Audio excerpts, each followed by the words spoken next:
First of all ইয়াত আজি মই হেপী বিহু বুলি উইচ কৰিবলৈ আহিলোঁ ৰাইজক। ছেকেণ্ডলি মই ইয়াত আহিছোঁ আমাৰ যিটো ট্ৰাইবেল সমাজক কেনেকৈ বসবাস কৰি আছে, ৱেডাৰ আমি ডেভেলপ হয়নে নহয় সেইটো চাবলৈ আহিলোঁ। আৰু ইয়াত আহি চালোঁ যে ট্ৰাইবেল এৰিয়াখিনি ইমান গ্ৰছলি নেগলেক্টেড। আমাৰ ট্ৰাইবেল যিসকল ৰাইজে ইয়াত বসবাস কৰি আছে তেখেতসকলৰ যিবিলাক সা সুবিধা পাব লাগিছিলে আজিলৈকে আমি পোৱা নাই, আমি বঞ্চিত হৈ আছোঁ। আমাৰ লোকেল MLA ঢেকীয়াজুলি MLA এই মন্দিৰটো বনাবৰ কাৰণে আবেদন নিবেদন কৰা আছিলে, তেখেতে আজি 4টা বছৰ তেখেতসকল নেদেখিলে। আৰু ছেইম প্ৰশ্নটো মোক সুধিছে আমাৰ ৰাইজে যে ছাৰ আপুনি জিকিলে মানে বনাই দিব নেকি? আমি কৈছোঁ আমি ফল্ছ প্ৰমিছ নিদিওঁ, আমি যদি জিকোঁ not only the temples entire এৰিয়াটো আমি ডেভেলপমেণ্টৰ কাৰণে প্ৰচেছ কৰিম বুলি ভাবিছোঁ। আপুনি এইটো সমষ্টিৰ পৰা জিকি যাব এইটো কিমান আশাবাদী? আমিতো 100% বুলিয়ে ক'ব লাগিব। হোৱাই বুলি সোধক আপোনালোকে। হোৱাই বুলি কোৱাৰ লগে লগে চাওক, ট্ৰাইবেল মানুহক এবছৰ দুবছৰ নহয়, লাষ্ট 80 years আমাক ডমিনেট কৰিলে, আমাক এক্সপ্লইট কৰিলে।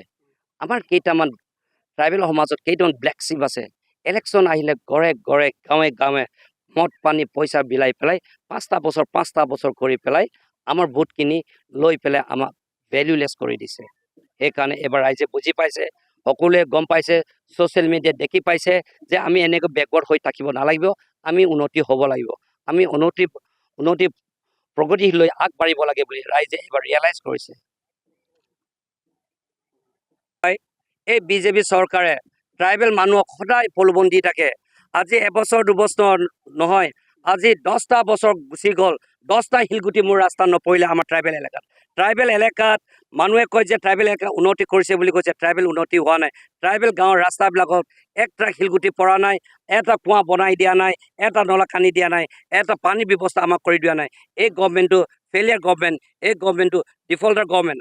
আশোক সিংঘাল ডাঙৰীয়াই মিনিষ্টাৰ হৈ পেলাই ডাঙৰ ডাঙৰ টিভিত লেকচাৰ মাৰটো আমি দেখোঁ, কিন্তু তেখেতে আজিলৈকে আমি ট্ৰাইবেল মানুহ, আমি বড়ো মানুহৰ গাঁৱত আহি পেলাই তেখেতে আজিলৈকে চকু দিয়া নাই।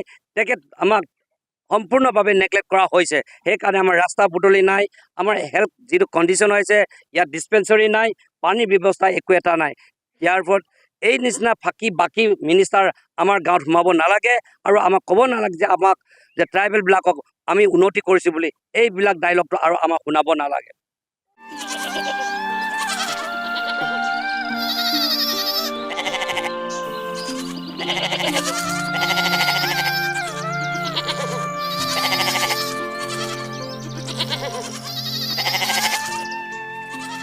কি হে বকুল, মোক চোক উফন্দা আহিছা যে,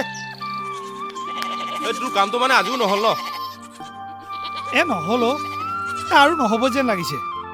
দিছপুৰলৈ তাঁত বাতি কৰি আমনিয়ে লাগি গৈছে। কিয় যে অফিচবিলাক দিছপুৰলৈ লৈ গ'ল নহয়, তাতে গৈ একো আও ভাৱে নাপাওঁ। ঠিকেই কৈছ, এই অকৰ্মণ্য অধ্যক্ষ নেতাৰ হাতত শাসনবাৰ তুলি দিয়াৰ ফল এয়া। তই জাননে, এটাকৈ 14টা অফিচ এইখন চৰকাৰে দিছপুৰলৈ উভতাই পঠালে। ৰাইজে ভোট দিছিল নহয়, তাঁত বাতি কৰি থাকক এতিয়া। তাকেহে BTCয়ে এই বিভাগকেইটাৰ ওপৰত নিজৰ কৰ্তৃত্ব হেৰুৱালে। অকৰ্মণ্য নেতাক আঁতৰ কৰক, নাঙলৰ ছবিত ভোট দিয়ক।